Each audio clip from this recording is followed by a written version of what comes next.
Bonjour à tous. Alors pour faire suite de la série les tutos rapides pour ceux qui l'ont demandé, pour ceux qui ont déjà eu les explications, donc là on va faire sur la calibration de l'extrudeur, donc des pas par millimètre pour avoir la bonne avance de fil par rapport à ce que demande le logiciel.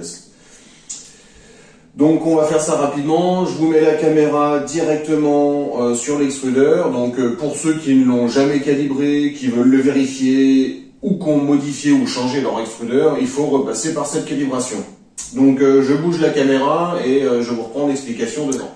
Voilà, donc vous êtes sur votre extrudeur, donc que vous soyez en direct drive ou en Bowden, il faut bien prendre la cote d'où le fil entre dans l'extrudeur.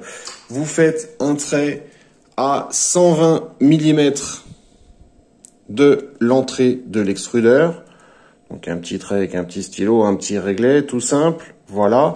Et on va demander à l'imprimante de faire une extrusion de 100 mm. Donc là, je lui demande les 100 mm, hop, et c'est parti. Je vous fais une petite pause, je vous prends dès que c'est fini.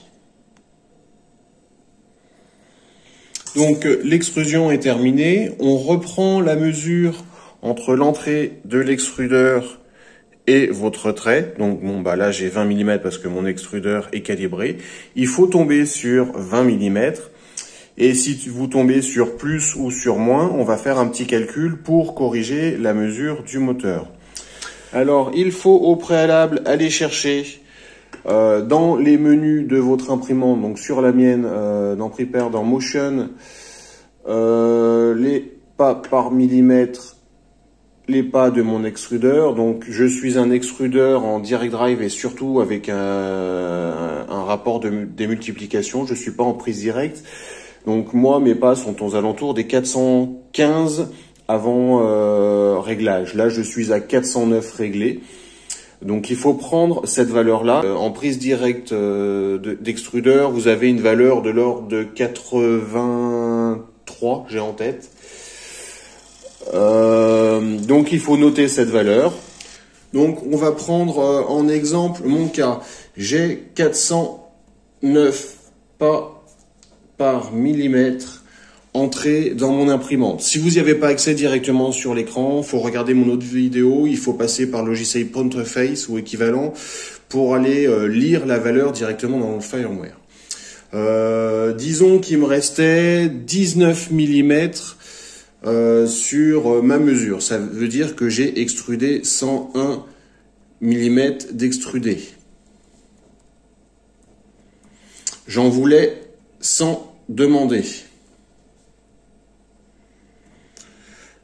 Donc le calcul, c'est les pas par millimètre, multiplié par la valeur demandée, divisé par la valeur mesurée.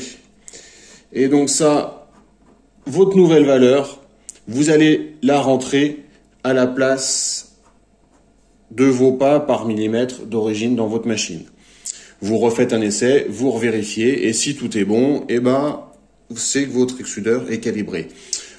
Pareil, si vous n'avez pas accès à la lecture, vous n'aurez pas accès à la modification. Donc pour la modification des pas par millimètre de votre extrudeur, il va falloir passer par le logiciel Printerface. Donc voilà, j'ai essayé de vous faire un tuto rapide. J'espérais 3 minutes, je dois être aux alentours des 4 minutes. Je vous mets les calculs dans les commentaires. N'hésitez pas à poser des questions si vous en avez ou si vous voulez d'autres vidéos. Merci et bonne journée.